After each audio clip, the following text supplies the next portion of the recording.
السلام علیکم ورحمۃ اللہ وبرکاتہ۔ الحمد للہ رب العالمین والصلاة والسلام علی رسولہ الکریم وعلی آلہ وصحبہ اجمعین، اما بعد فاعوذ باللہ السمیع العلیم من الشیطان الرجیم، بسم اللہ الرحمن الرحیم۔ رب اشرح لی صدری ویسر لی امری واحلل عقدۃ من لسانی یفقہوا قولی، اللہم رب زدنی علما۔ سب تعریف اللہ تبارک و تعالیٰ کے لیے ہے، جس نے ہم سب کو اس دنیا کے اندر پیدا فرمایا ہے، اور بے شبہ درود و سلام کا تحفہ نازل ہوں ہمارے اور آپ کے پورے جہان کے آخری نبی محمد رسول اللہ صلی اللہ علیہ وسلم پر، جن کے طریقے پر ہم سب اپنی زندگی گزارنے کی کوشش کر رہے ہیں اور چل رہے ہیں۔ اللہ تبارک و تعالی ہم سب کی ان محنتوں کو قبول فرمائے، آمین۔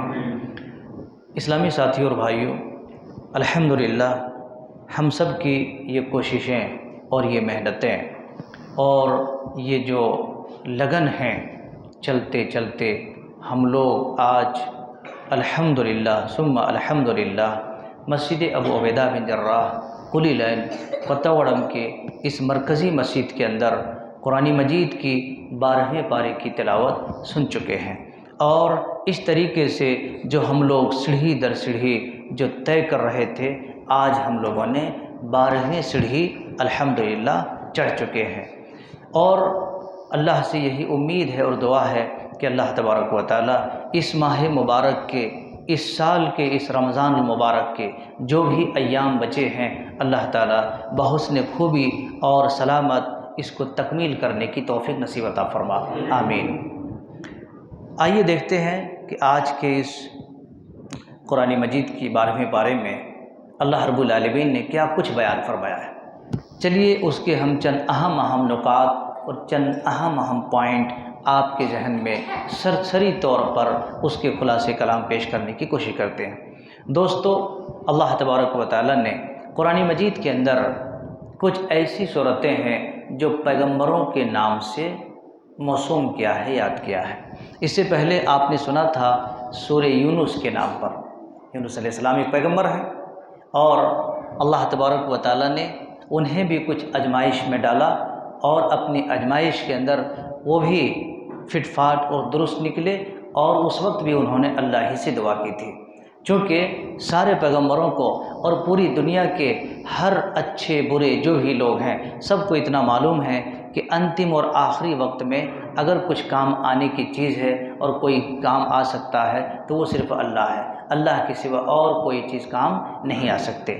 جہاں تیر نہیں، جہاں تلوار نہیں، جہاں طاقت نہیں، جہاں روپے پیسے نہیں، جہاں دماغ نہیں، جہاں علم نہیں، جہاں بڑے بڑے ٹیکنالوجی فیل ہیں، وہاں پر اللہ رب العالمین ہی کام آ سکتا ہے، ٹھیک ہے۔ تو اللہ تبارک و تعالیٰ نے پیغمبروں کے نام سے صورتوں کو قائم کیا ہے۔ آج الحمدللہ ایک سورہ ہود کی تلاوت کی گئی ہے۔ ہود میں، سورہ ہود کے اندر بہت سارے پیغمبروں کے واقعات کو بیان فرمایا، اور ان واقعات کو آپ کے سامنے تلاوت کی گئی۔ اب پتہ نہیں سننے والے کتنا سمجھے اور کتنا سمجھ پائے ہیں، لیکن اسی لیے اس کے بعد بالکل شارٹلی مختصر طور پر جو بیان کیا جاتا ہے اسی کا خلاصہ ہے۔ سورہ ہود علیہ السلام ایک پیغمبر ہیں، اور انہی پیغمبر کے نام سے اس سورت کو موسوم کر دیا ہے۔ جی، اللہ تبارک و تعالیٰ نے محمد رسول اللہ صلی اللہ علیہ وسلم پر سورہ ہود کو نازل فرما کر اس بات کو ثابت کر دیا ہے۔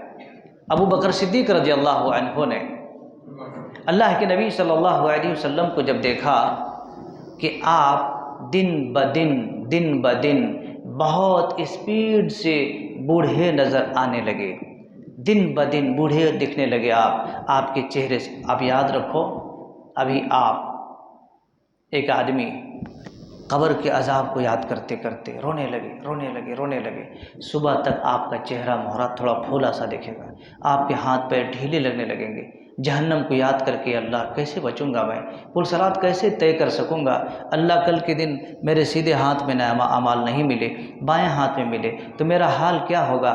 یہ سب سارے واقعات کو یاد کر کے آدمی اگر رو پڑے اور رونے لگے تو اس کے ہاتھ پیر ڈھیلے پڑ جائیں گے، اس کا چہرہ مہرا بالکل، اس کی نیند چین سکون سب غارت ہو جائے گی۔ تو آٹومیٹک کیا ہوگا، آدمی کے جسم سے کمزوری اور لاغر سے محسوس ہونے لگے گا۔ یہ چیز دیکھے تو حضرت ابوبکر صدیق رضی اللہ عنہ، دیکھیے ایک ساتھی اپنے ساتھی کو پرکھ لیتے ہیں۔ ساتھی جو ہوتے ہیں نا، بہتر جو ساتھی ہوتا ہے تو اس کے راز کو بھی جانتے ہیں اور اس کے باڈی موومنٹ کو بھی جانتے ہیں۔ جی بتا دیتے ہیں، بھائی کیا ہوا، کیا حال چال ہے، آج تھوڑا آپ ایسے دکھ رہے ہیں۔ ایک بار تو نہیں کچھ بھی نہیں بھائی کچھ ضرور ہوا ہے آپ کے ساتھ، آپ ایسے دکھ رہے ہیں، کمزور لگ رہے ہیں، آپ کے چہرہ بتا رہا، آپ کا فیس فیلنگ سے محسوس ہو رہا ہے، سمجھ جاتے ہیں وہ دوست۔ حضرت ابوبکر صدیق رضی اللہ عنہ بڑے ہوشیار آدمی تھے، بڑے چلاک آدمی تھے، دورندیش آدمی تھے۔ اللہ کے نبی صلی اللہ علیہ وسلم سے پوچھا کہ اللہ کے نبی آپ بوڑھے نظر آ رہے ہیں، وجہ کیا ہے؟ کہا کیا کروں ابوبکر، دیکھو مجھے سورہ ہود نے، سورہ واقعہ نے، سورہ عما یتساءلون نے اور سورہ شمس نے مجھے بوڑھا کر دیا ہے، بوڑھا کر دیا ہے۔ کہا کیوں؟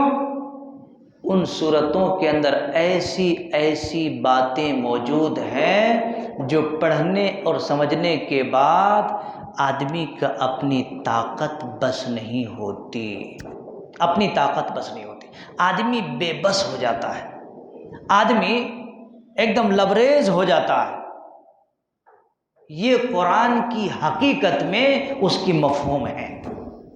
جو آدمی قرآن کو سمجھ کر کے اور اپنی طاقت بالکل کھو بیٹھے، تو ایک تو یہ ہے۔ اس کے بعد چلتے ہوئے اللہ تبارک و تعالی نے، رب ذوالجلال والاکرام نے ایک بہت بڑے پیغمبر، بڑی ہی لمبی عمر پانے والے پیغمبر میں سے حضرت نوح علیہ السلام ہے۔ نوح علیہ السلام ہے، خلاصہ کلام یہی ہے کہ نوح علیہ السلام ایک ایسے وقت کے پیغمبر تھے کہ اللہ تبارک و تعالیٰ نے انہیں کشتی بنانے کا حکم دیا تھا، اور ایسے موقع پر کشتی بنانے کا حکم دیا تھا کہ اس زمانے میں پانی پینے کے لیے لوگوں کو نہیں ملتا تھا۔ اب جب ایسے عجوبہ چیز لوگ دیکھتے ہیں تو سامنے والے کو مذاق اڑائیں گے۔ کہا نوح علیہ السلام آپ کشتی بناتے ہو یار، یہاں پینے کے لیے پانی نہیں ہے، وہاں آپ کشتی بناتے ہو؟ تو کہا کہ ہاں یہاں پر کشتی چلے گی، تو لوگوں نے مذاق اڑانا شروع کر دیا، یہاں تک کہ نوح علیہ السلام کے پورے 6 بیٹے تھے، 6 بیٹوں میں سے 5 بیٹے نوح علیہ السلام کی باتوں میں آ کر کے ایمان لا چکے، ایک بیٹا مذاق اڑانے والے لوگوں کے ساتھ ہو گئے۔ تو پتہ چلتا ہے کبھی کبھی اپنی اولاد بھی ایسے غیر ضروری لوگوں کے ساتھ ہو سکتے ہیں اور ہو جاتے ہیں، جیسا کہ نوح علیہ السلام کے بیٹوں میں سے ایک ہو گئے۔ نوح علیہ السلام کی بیوی بھی ایمان نہیں لائی تھی، وہ مشرکہ تھی۔ نوح علیہ السلام کی بیوی اور ایک بیٹا، یہ دونوں اس پار نہیں آئے، اسی پار رہ گئے۔ طوفان آیا، اور اسی طریقے سے جو لوگ مذاق اڑا رہے تھے، نوح علیہ السلام نے کہا تھا لوگوں سنو، آج تم لوگ میرے اوپر ہنسی مذاق اور ٹھٹھا اڑا رہے ہو، کل کے دن ہم تمہارے پر ہنسیں گے۔ نوح علیہ السلام نے کہا تھا ہم تمہارے پر ہنسیں گے، آج تم میرے اوپر ہنستے ہو، میری بزرگیت پر ہنستے ہو، میری کشتی پر ہنستے ہو، میری اس کاریگری پر ہنستے ہو، کل ہم تمہارے پر ہنسیں گے۔ ہوا ویسی، آیا طوفان، اور جب ڈوبنے لگے تو ماں باپ کا دل بڑا نرم ہوتا ہے۔ لوگ غلط سوچتے ہیں کہ ایسا ہوا، میرے باپ ایسا ہے، میری ماں ایسا، میرا فلاں ایسا، میرے فلاں ایسا۔ ماں باپ کا دل بڑا نرم ہوتا ہے۔ جب ڈوبنے لگا تھا تو نوح علیہ السلام دعا کرنے لگے، یا اللہ یہ میرا بیٹا ہی ہے میرے مالک، یہ دیکھو ڈوب رہا میری نظروں کے سامنے سے۔ اللہ رب العالمین نے ڈانٹ اتار دیا، اے نوح انہ لیس بأہلک، کیسے کہتے ہو تمہارا بیٹا نہیں، تمہارے خاندان میں سے، تمہارے اہل میں سے نہیں ہے، آئندہ ایسا بات نہیں کرنا۔ اللہ رب العالمین نے ڈانٹ دی تو فوراً نوح علیہ السلام نے توبہ کیا، اے اللہ اب نہیں ایسا کرو۔ اور اس کے بعد اللہ تبارک و تعالیٰ نے دنیا کے اندر دو چیزوں کو حفاظت کرنے کا حکم دیا ہے، دو چیزوں کو محفوظ کرنے کا حکم دیا ہے۔ پتہ ہے وہ دو چیز کیا ہے؟ ایک فرعون کی باڈی کو آج بھی حفاظت میں ہے، اور دوسری چیز نوح علیہ السلام کی کشتی کو۔ یہ دونوں چیزوں کو اللہ تبارک و تعالیٰ نے حفاظت کرنے کے لیے کہا، اس کو محفوظ رکھو۔ دنیا دیکھے گی، دنیا دیکھے گی، آنے والی نسلیں دیکھیں گی، اور آج بھی فرعون کی لاش اتنے 100 سال پانی میں رہنے کے باوجود اللہ نے حفاظت کر لی ہے۔ آج میوزیم میں دیکھیے میرے بھائیوں، یہ سب ساری چیزیں ہمارے لیے درس ہے، سبق ہے، ایک لیسن ہے ہمارے لیے ایک پارٹ ہے۔ آگے اللہ تبارک و تعالیٰ نے ہود علیہ السلام کا تذکرہ فرمایا، اسی طریقے سے رب العالمین نے شعیب علیہ السلام کا بھی ذکر فرمایا، ان کے پیچھے بھی ایک داستان ہے۔ اسی طریقے سے اللہ تبارک و تعالیٰ نے حضرت صالح علیہ السلام کا بھی ذکر فرمایا، ان کے پیچھے تو ایک بڑی لمبی داستان ہے۔ اللہ اکبر، قرآن کیا اس کا میننگ، کیا اس کا مفہوم بیان فرمایا ہے، آدمی جب پڑھے گا نا تو لرز جائے گا۔ صالح علیہ السلام ایک ایسے وقت کے اور ایسے علاقے کے پیغمبر تھے جہاں بڑے بڑے چٹان تھے، بڑے بڑے چٹان۔ لوگ آئے، کہا اے صالح، پیغمبر کہتے ہو اپنے آپ کو؟ ہم مانتے ہیں آپ کے پیغمبر کو، مطلب ایمان لانے کے لیے نہیں، مذاق اڑانے کے واسطے۔ اللہ اکبر، جیسے لوگ ہوتے ہیں نا، بعض لوگوں کو ایک الگ انداز میں مذاق اڑا کے نکل جاتے ہیں، سامنے والے کو بات سمجھ میں آ جاتا ہے اور بعض سمجھ میں نہیں پاتے۔ نوح علیہ السلام نے کہا یہ تو ایمان لانے والوں میں سے نہیں ہے، لیکن کیا کہا تھا کہ اگر اس چٹان سے آپ اونٹنی نکال دو گے تو ہم حقیقت میں سمجھیں گے کہ آپ اللہ کے سچے پیغمبر ہیں اور ہم ایمان لائیں گے۔ پیغمبر کا کام اللہ سے دعا کرنے لگے، اللہ تبارک و تعالیٰ نے نکال دیے، چٹان سے اونٹنی، پتھر سے اونٹنی نکل آئے۔ آدمی تصور کرنا چاہیے، غور کرنا چاہیے کہ اللہ تبارک و تعالیٰ چٹان سے اونٹنی نکال دیتا، چٹان سے پانی نکال دیتا، چٹان سے اللہ تبارک و تعالیٰ مختلف چیزوں کو نکال دیتا ہے، لیکن ایمان نہیں لائے، الٹے اس کے پیچھے اور بہت کچھ کرنے لگے، یہاں تک کہ اللہ تبارک و تعالیٰ نے اس اونٹنی کے ساتھ ان بے ایمانوں کو جو بے حرمتی کی، اللہ رب العالمین نے ان لوگوں کو پکڑا، عذاب میں مبتلا کر دیا۔ لوط علیہ السلام کا تذکرہ بھی، لوط علیہ السلام کتنی گندی قوم تھی، کتنی گندی قوم تھی، اللہ اکبر۔ وہ تو جو عورتوں کو چھوڑ کر مردوں کے پاس اپنی خواہش نفس کو بجھانے کے لیے بغض کی طرح اور جانوروں کی طرح پل پڑتے تھے اور دوڑ پڑتے تھے۔ اللہ تبارک و تعالیٰ نے ان لوگوں کے اوپر اس طریقے سے عذاب نازل فرمایا۔ نوح علیہ السلام بیچارے معافی مانگنے لگے، بھائی دیکھو یہ میرے مہمان ہیں، یہ ہمارے فلاں ہیں، چھوڑ دو پلیز اللہ کے واسطے، کیا بدنامی ہوگی۔ لیکن پھر بھی وہ ظالم قوم ان کے آئے ہوئے مہمانوں پر اس طریقے سے نظریں کسنے لگے۔ اللہ رب العالمین نے کہا بس انہیں 3 دن کے بعد اس طریقے سے پکڑ لیا کہ سارے لوگوں کے بھیجے نکل گئے، اس طریقے سے عذاب میں مبتلا فرما دیا۔ اور اسی طریقے سے چلتے چلتے اللہ تبارک و تعالیٰ نے 12ویں پارے میں سورہ یوسف بھی، یہ بھی ایک پیغمبر ہے، یوسف علیہ السلام کا تذکرہ پورے طور سے اس میں کیا ہے، کس طریقے سے انہوں نے خواب میں دیکھا اور اپنے باپ کو بتایا، باپ نے کس طریقے سے بیٹے کو کہا تھا کہ میرے بیٹو دیکھو دوسرے بھائیوں کو نہیں بتلانا ورنہ وہ تمہارے دشمن ہو جائیں گے، اور یاد رکھنا میرے بھائی اکثر و بیشتر اپنے ہی گھر والے دشمن ہو جایا کرتے ہیں، کوئی غیر دشمن نہیں ہوتا، بسا اوقات اپنے ہی گھر والے، اپنے ہی خاندان کے لوگ اپنے خون کو خون کر دیتے ہیں۔